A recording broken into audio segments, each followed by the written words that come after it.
I painted this image in just under 2 hours. In this video, I'll walk you through the entire process from the first sketch to the final touches. My name is Victor, I work as a concept artist in the video games industry, and I'm really excited to show you the final result. So let's get started. How do you usually start your paintings? For me, the first thing is getting rid of that bright white canvas. I lay down a lighter mid-toned background and then sketch out a rough idea using loose lines. At this point, I'm not thinking about details, I'm planning the composition, placing the main elements and blocking out the big shapes. It's all about proportions and design in the beginning. Don't get stuck trying to make things perfect right away, you'll have plenty of time to refine later. Right now we're just setting the stage, so to speak. For this scene I wanted a slightly futuristic sci-fi vibe. Think of a lonely workshop perched on the edge of a cliff. An engineer is working on a piece of machinery, maybe a part of a larger craft. And here's something to think about. When you have a well-defined story that your image is trying to tell, it will be much easier to make design decisions along the way.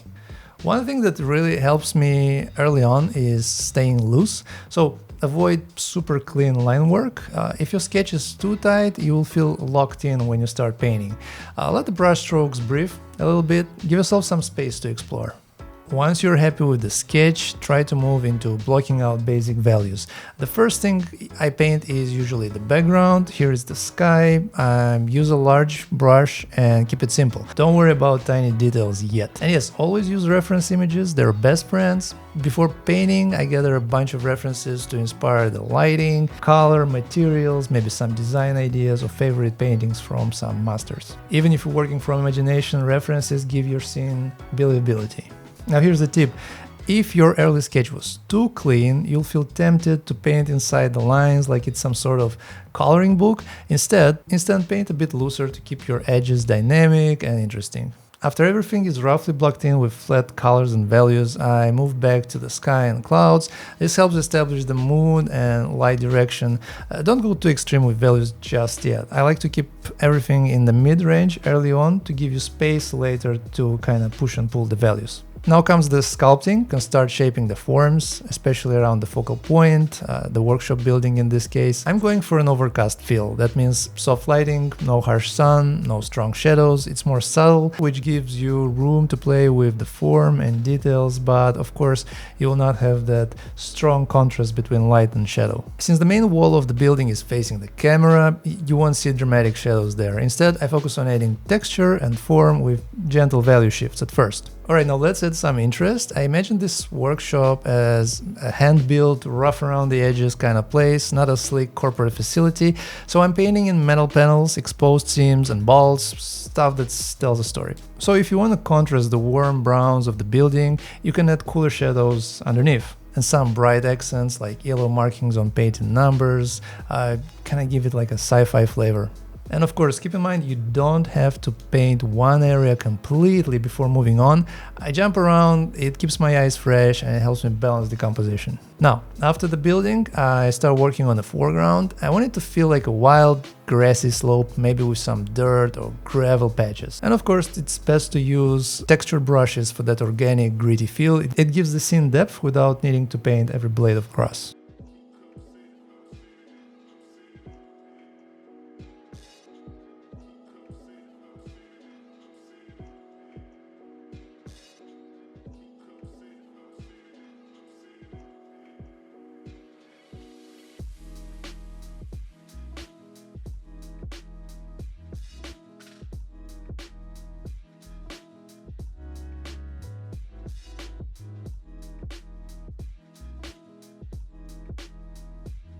Now back to the building. This time I'm deepening the shadows, especially under the roof and around structural elements. This adds weight and dimension. Here's another thing. What's inside this building? Who works there? Thinking about that kind of stuff can guide how you add details like windows, pipes and tools and all those sorts of things. To support that idea, I'm adding a small crane arm on the front of the building. It's used to lift heavy parts, maybe engine core or tools. At first it was too big and kind of distracted from the main subject, so I scaled it down and pushed it into the background more. Always adjust for balance. Pay close attention to what's important in your scene and where do you want the viewer's eye to be led.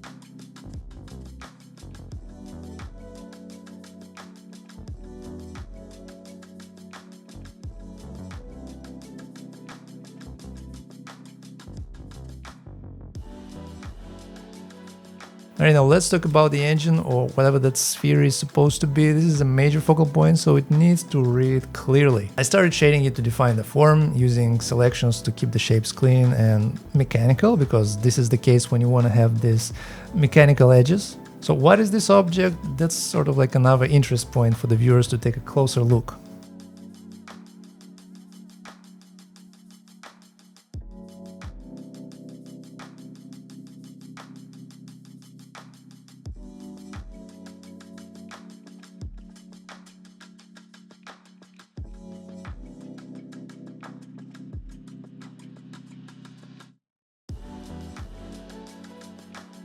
You can add some panels, a hedge, and maybe kind of like a diagnostic interface. There are also cables coming out connected to devices the engineer is using. Little things like cable clamps and tools lying around to make the scene feel more lived in. For our mechanic, I keep the silhouette clear. He's small in the frame, but important for scale. I make sure he reads against the background. Just a few well-placed brushstrokes can do the trick, and you don't have to worry too much about it.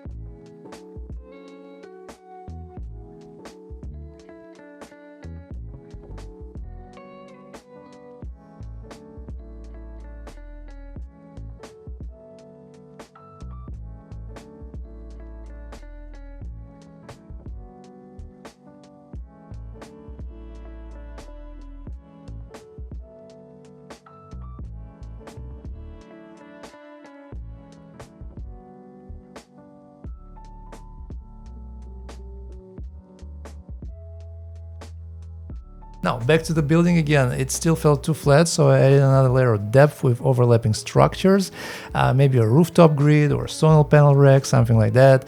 At this point, I checked the whole image, what's missing, where can I push the storytelling, where can I play with the values a bit more. I also defined the character a little bit, a couple of brush strokes to show the areas that are hit by the light and the areas in the dark, as well as refine a few marks on the roof, make sure that everything is detailed enough and there is a good enough consistency throughout the whole image.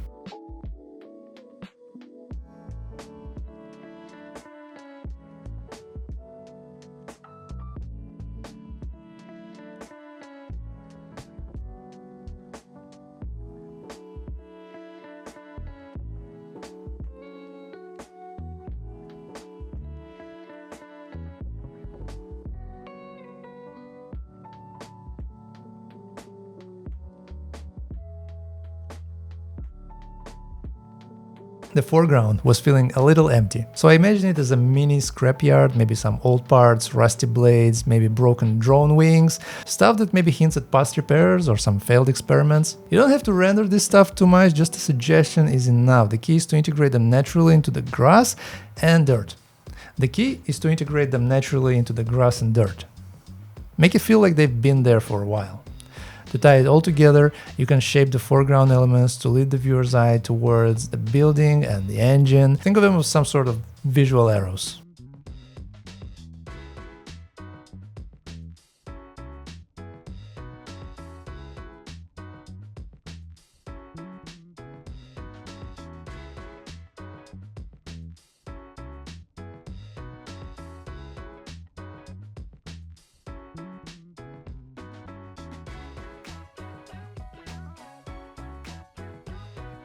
Here's one final touch. I go back to the focal point and add those last highlights, tiny glints on the metal, subtle reflections, color tweaks, maybe sharpen some areas. It's all about pulling the viewer in one more time. But at this point, the painting is telling the story I wanted, so it's doing quite enough. Of course, I can spend a bit more time trying to refine, add more details, but that's not important right now. Alright, now let's have a look at the final result. Thank you so much for watching. If you enjoyed this process and picked up a few ideas, please consider liking and subscribing, and I hope to see you in the next one.